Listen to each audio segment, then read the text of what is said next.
Welcome, curious minds, to another deep dive. Today, we're plunging into, well, a really compelling set of sources.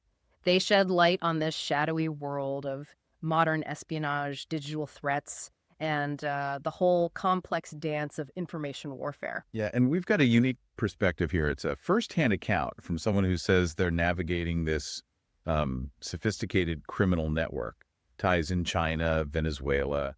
It's quite the picture. So, our mission today is to really pull out the key insights, right? See how these high tech digital tactics mix with psychological ops and even some surprisingly basic spy stuff. Exactly. How information and disinformation gets used as a weapon. So, if you're ready for some, frankly, eye opening stuff, stick with us. Let's unpack this. Okay, so let's start with the primary source. They're detailing insights from an informant, someone supposedly reliable, embedded inside what the source calls this criminal organization. Chinese teams, Venezuelan teams involved. And right away, what jumps out is the source's own caution. They mention this potential honeypot ruse. Right, the classic counter intel move feed bad info to flesh out the leak. Yeah, it sets the stage, doesn't it? Constant suspicion. You can't fully trust even a supposedly good source, especially when the source points out the network leader, diosdadoxi.com, apparently does this deliberately, feeds false info just to find his informants. Wow. So, trust is just incredibly risky in that world. A constant gamble, yeah. Okay, so building on that, this informant apparently uncovered, well, a really audacious legal plan. This gets into the psychological side of things. It involves Cabello's alleged strategy for an upcoming divorce or restraining order case against our source. And the plan is, get this, to present someone who's basically a body double for a bartender the source knew like 12 or 13 years ago. It sounds bizarrely specific, but the source connects it to a wider pattern. They describe this alleged standardized procedure. Oh. Yeah, for male entrepreneurs who might compete with big players, say eBay or Definitive Healthcare. The idea is they manufacture a synthetic romantic interest. A unicorn partner, they called it. Exactly. Tailored, using intelligence from the target's home country. So for our source, Venezuelan-born, they'd use Venezuelan intel to build this perfect partner. And the goal is? Pure psychological stress.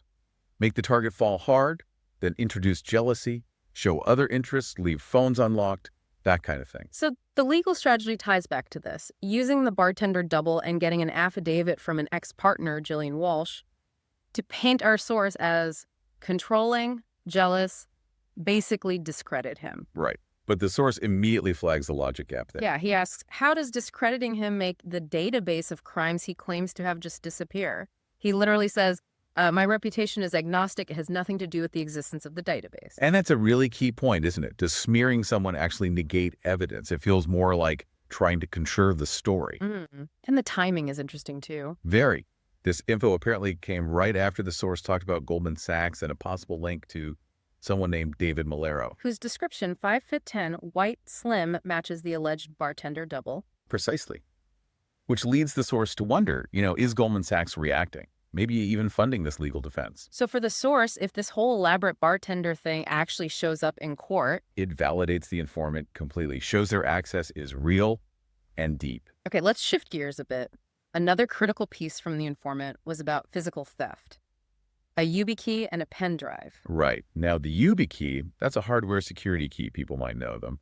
Like a physical lock for online accounts. That was obviously important. But the pen drive, initially the source thought, it's just old code. Dismissed it. But the informant was incredibly specific. They said it had JSON files for service accounts for Google Cloud. Okay, let's break that down. JSON files. Think of them like, an atomic key. Username and password all rolled into one file. It lets someone impersonate the owner in Google Cloud using API's sort of back-end connections. So not just logging into a website. This is deeper access. Much deeper. They could potentially copy data, destroy servers, sabotage things, all without needing a normal login.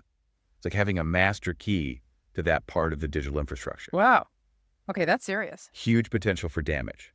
So the source immediately revoked all keys like that, just to be safe. And did they find any damage? Apparently no obvious harm detected, but the potential was massive. And again, the sheer precision of that detail. If authorities ever found that specific pen drive with those specific files, it would be massive corroboration for the informant. Exactly. It says a lot about their knowledge. Which leads to what the source inferred about the informant themselves. based on this level of detail, especially the JSON keys? Yeah, two main takeaways. First, this informant has to be, quote, very well connected and super high up. Because they know both the nitty-gritty tech stuff, like JSON keys, and the high-level legal strategy? Right. As the source points out, those are two topics that couldn't be further away from each other. It suggests someone with really broad visibility inside this whole operation. Okay, that makes sense. And the second inference. This one's more psychological, maybe. Yeah. The force concludes the informant must really hate Diosdado Cabello. You really hate him. Enough to feed information that could, quote, destroy him. Which makes you ask why? What motivates that level of betrayal inside what sounds like a tightly controlled group? Does the source offer any theories? Two main ones. First, maybe the informant is close in the line of succession, trying to climb the ladder, essentially. Which would mean they're also part of the problem, right? A criminal themselves, as the source puts it. Possibly. Or secondary, it's personal. A deep personal grievance. Maybe a family member got caught up in one of these special projects the source mentions vaguely. Implying something shady or dangerous. That seems to be the implication, yes. It highlights that even in these high-stakes intelligence games, human motives, ambition, revenge are still driving things. Okay, so we've got psychological games, stolen digital keys. Now let's get into some seriously chilling tech. Weaponized satellites. Yeah, this is where it gets kind of sci-fi, but the source claims it's real. He talks about his own tool, coconut.com, which he built to calculate how signals bounce off satellites. And now he thinks that same technique can be weaponized. He claims it is being weaponized, allegedly by this network, to mess with Starlink internet connections. How would that even work? Well, first, they need the target's MSC address, that unique ID for their Starlink dish. That lets them know which terminal to hit. Okay. Then they figure out the precise geographic coordinates of the antenna, apparently using tactics like posing as a landscaping company to watch where the dish is pointed. Really granular stuff. Wow. Okay, so they have the location. Then what? Then they allegedly bounce signals off potentially hundreds of satellites, the source says maybe 500 satellites simultaneously, aimed at that one specific dish. Bouncing signals off 500 satellites, how does that not get detected? Here's the claim trick. The signals supposedly bypass the satellite's active systems, so no logs generated up on the satellite itself. But they still hit the ground terminal. Exactly. They overwhelm the terminal CPU, its brain, with requests. It's basically a denial of service attack, flooding the receiver on the ground until it can't function. That's kind of terrifying, turning commercial infrastructure into a targeted weapon. And it raises the question, is this happening elsewhere? Our source connects it to reports about Ukrainian Starlink terminals, the ones used for drones, suddenly failing, crashing drones. Suggesting this isn't just theoretical or isolated. Suggests it could be a real tactic being deployed, using Starlink, this civilian tech, as a military tool for denial of service. Man, okay. From the super high-tech, let's swing to the surprisingly low-tech. These spy hacks for cars and license plates. Right. It shows this constant back and forth, this cat and mouse game. It used to be infrared blocking films on plates. To fool automatic license plate readers, the digital cameras. Yeah, but our source mentions his GoPros could still see through that because they're blind to infrared. So the spies had to adapt again. They did. After the source put up light reflectors, apparently to counter tinted windows, the agents supposedly switched tactics for the plates, now using highly reflective, clear filters. The idea being just to blast the camera with light, create a glare. Exactly. Blind the camera with a light burn so it can't read the plate. But the source thinks that's a mistake. A big one. Calls it an identification badge. Because now, instead of being subtly hidden, the car screams agent to anyone who knows what to look for. It draws attention. It's like trying to be invisible by wearing a neon sign. Kind of, yeah. It gets even stranger. Oh. Another new tactic. Physically mutilating the plates. Cutting them down, making them super small, removing characters. Cutting up the license plate, isn't that incredibly obvious? Extremely. The source gives an example. A white sedan, mutilated front plate, but a full normal back plate. What does that even mean? The source interprets it as agents going rogue, acting without clear orders, making stupid mistakes, but mistakes that, again, paradoxically, make them easier to spot.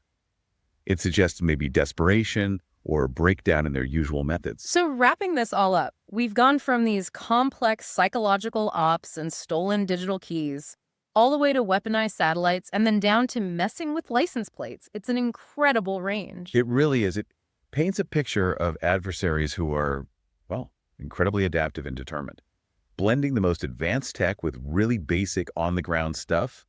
If these allegations hold water, it's a startling look into the playbook. And it leaves you with some big questions, doesn't it? Like, if there really is this detailed database of crimes, but the main counterattack is trying to discredit the person holding it, what does that tell us about how these battles over information are fought?